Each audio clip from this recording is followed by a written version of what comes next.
All right, so we want to talk about how podcasting can produce lucrative monetization models. And I actually got this idea yesterday as I was flying back from Turkey en route to Miami.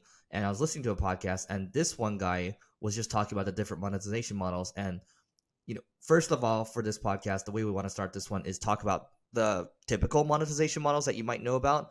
And then we want to talk about different ideas that you can pursue if you want to start a podcast. Neil, you want to go first, or do you want me to go? Go for it. It was your idea based on your flight, so go for it.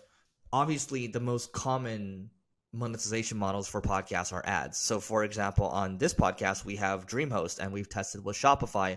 We're now going to test with Athletic Greens. So, Neil, I'm actually going to have to send you a package of Athletic Greens. So, you're going to have to try it yourself.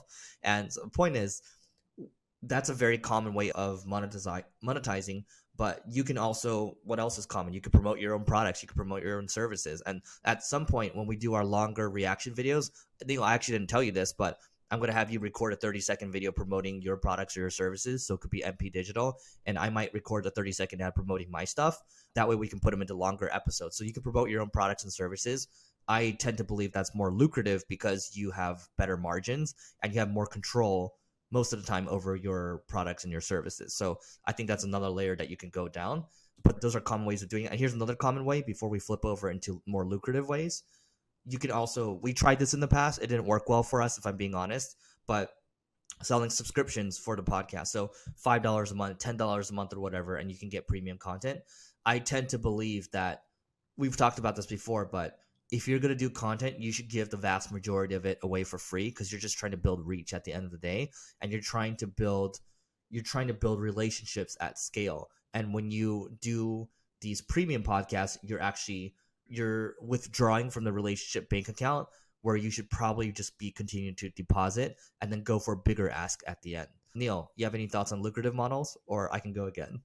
So conferences, we once did a conference at marketing school. Eric picked up some clients from that as well. That was another way to monetize. I look at podcasting a little bit differently, in which I personally don't think monetizing podcasts is a right approach. Eric and I may differ on this one a little bit. If it was up to me, I wouldn't care to monetize one single media channel, whether it's podcasting, blogging, social media, or any of them. I think the better approach is you find a much bigger TAM and a much bigger product or service, and you promote that, not someone else's, just your own. I think that's the best way to Wait, Neil, make what's a money TAM from again? Just any tell media people. channel. TAM is total addressable market. So for example, AI is a TAM. How much will businesses spend on AI? Design is another TAM. People spend money on tools like Canva, Adobe, right? Marketing ads or advertising is another TAM. It's a massive one. Look at Google, look at the television networks, look at Facebook. Marketing services is another TAM. EXWPP, an ad agency like Omnicom as well, or Eric Single-Grain, or mine NP Digital.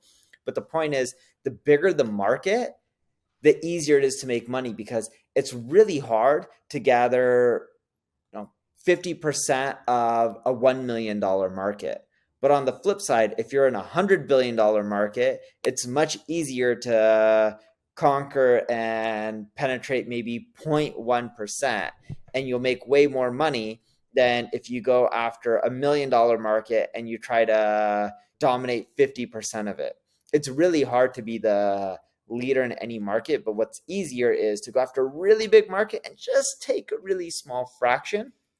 And that's been my business model. I think it's worked out really well. Eric has somewhat of a similar model, but we just try to keep giving away more and more stuff for free. And we try to monetize from, on our end, we have SMB accounts or clients as well as Fortune 1000, but we really make our money from Fortune 1000 or Global 1000, whatever you want to end up calling it. Like, I'm in Brazil right now. So instead of worrying about how much am I going to get paid to speak at a conference, which I can charge an arm and a leg, we still get a lot of companies hitting me up saying, hey, Neil, we'll give you 50 grand to talk. Don't really care about that. I want the right audience. We just got hit up by a company who's valued over $1 billion. They raise a few hundred million. They're like, we have offices all over the world. I think they have over 20 offices. Like, we want Neil to go and talk to each one of our offices and bring in our partners. It doesn't matter if that contract, and I'm not saying they'll pay me this, but let's say if they'll pay me $1 million. I'm not saying that's worth it or it's not worth it. Honestly, I wouldn't do it for $1 million. But the main reason being is, in their offices, if they bring their partners, none of them, we've already looked at it, or majority or 99% of them won't be ideal customers. I'm better off speaking for free at conferences and getting set up with meetings with like companies like Procter and Gamble and Nestle and Michelin and Whirlpool, and the list goes on, because one of those contracts could be a multi-million-dollar contract, and I would make more money from that in the long run than just focusing on speaking for money and monetizing quote unquote media or brand value in smaller ways. And that's why I'm a big believer in which just give away everything for free and just go after a massive TAM and focus on that and nothing else. If I were to thread this all together, what we're really talking about at the end of the day is you can take the short-term money, which could be ads, or you can go for the long-term, which usually has bigger money. And so if you delay gratification, you build out a product, you build out a service, and it's a high ticket type of thing, it could be high LTVs, high average order values, then you're going to do better if you're able to delay gratification. Here's another example. So here's another example what we'll leave you with in terms of a lucrative monetization model for podcasts. The example that I got when I was listening on the flight back was, Neil, have you heard of this company called Tegus? No. Yeah, Tegus. So what Tegus does is, imagine when you can pay for data on how much software is or how a certain company is doing and all that. But this Tegus company is probably doing 60, 70, $80 million a year right now. And in the very beginning, they were advertising on this podcast, one of these investor podcasts, and they actually got most of their customers from this investor podcast.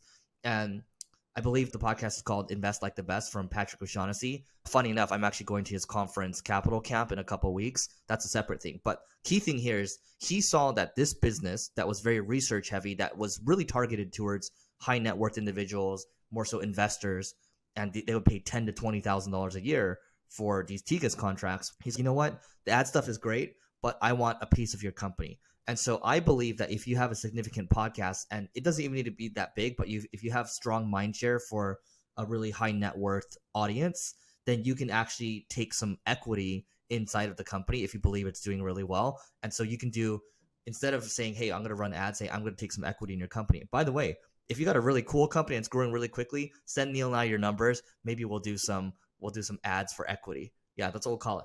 AFE, ads for equity. You heard it here first. So that is it for today. Please don't forget to rate, review, and subscribe, and we'll see you later.